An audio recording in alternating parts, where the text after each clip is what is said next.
Ola Ramlan minta tolong unggahan fotonya jadi sorotan. Artis cantik Ola Ramlan membuat heboh publik. Pasalnya ia mendadak meminta bantuan melalui unggahan pada akun Instagramnya.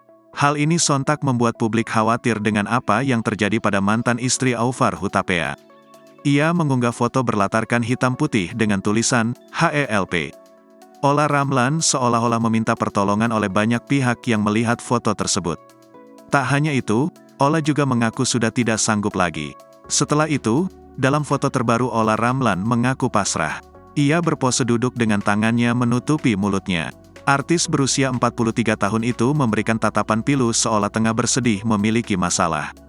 Belum diketahui pasti keadaan apa yang sedang dialami perempuan 43 tahun itu. Ia menyampaikan permintaan maaf karena Ola Ramlan harus menghentikan sementara kegiatannya di dunia hiburan. Tak menjelaskan lebih lanjut soal maksud dari pencarian dokter itu, Brother Ale menyebut bahwa Ola Ramlan sedang membutuhkan pertolongan.